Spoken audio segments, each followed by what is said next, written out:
Well, Congressman Khanna says he was detained by Israeli settlers in the West Bank last week. He is accusing the Israeli military, the IDF, of lying about the incident. The California Democrat posting, quote, Israeli settlers brandishing American-made M4s detained me and other Americans on my trip to Palestine. When the IDF arrived, they sided with the settlers and continued our detention. They made a huge mistake.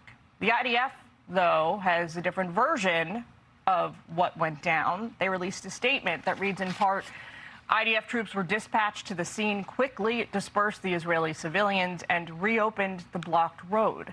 The IDF soldiers operating in the area did not take part in blocking that road.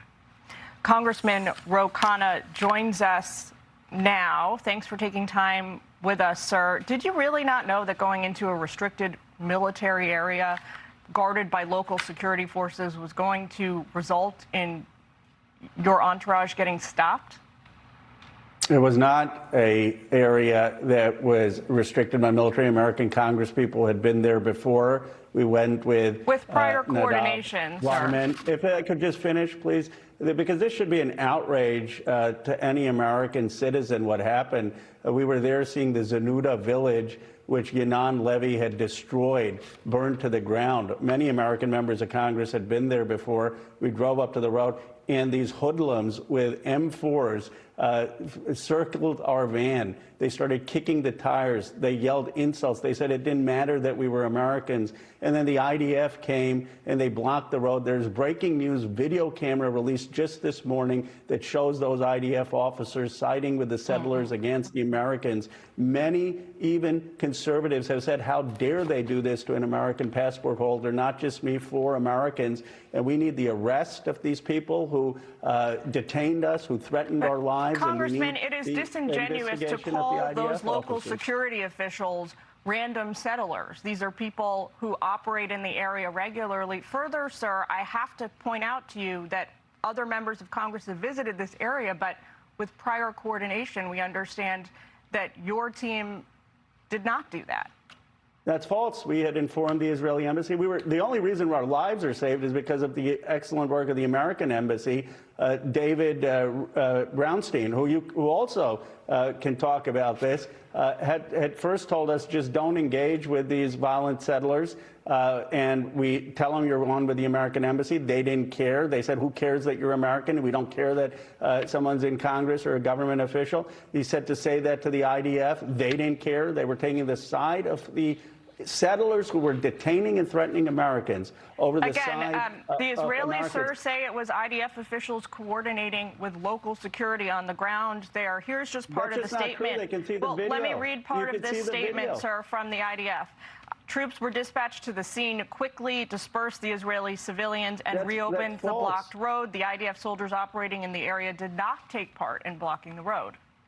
People should look at the video. First of all, there was a New York Times photographer with us. There was journalists with us. There's a detailed account, but the people should look at the video. The video shows the IDF 4 soldiers that are blocking us and detaining us. And the only reason we're safe, and I give incredible credit to the American embassy career folks, David Brownstein, he called someone senior in the Israeli government, and finally, 75 minutes in, they sent police force that, and then the violent settlers left, and the IDF left, and they let us through. And it was because of his efforts that American lives weren't lost. But the reality is that this is a unprecedented, illegal detention of Americans. Well, here's the American ambassador in the United States. Take a quick listen. I want to get your response. In terms of Khanna, we reached out to him when we heard he was going to Israel, the Israeli embassy here in Washington. We suggested he visit with survivors of the October 7th massacre, that he visit the borders so he understands the issues that we have on our borders. He ignored that, and he decided to coordinate his trip not with Israel, but with Palestinian activists and with J Street, which is a anti-government, anti-Israeli government advocacy group here in Washington. Sir, why did you not coordinate with Israel on this, knowing they're staunch allies of the United States, knowing the recent history of the October 7th massacre? And most importantly, why did you declined to meet with Jewish survivors of the Hamas terror attacks on October 7th. The ambassador is lying. We did inform Sir, his at a certain point, if everybody is lying, sir, you have now said the ambassador is lying, the IDF is lying, the U.S. Embassy is lying. At a certain point... No, the U.S. Embassy I praised. I praised the U.S. Embassy. The ambassador is blatantly lying. And the reality is that we coordinated with Israel. How did I get through and back? I had been to Israel 3 times before. I met with Prime Minister Netanyahu before. I met with Prime Minister Bennett.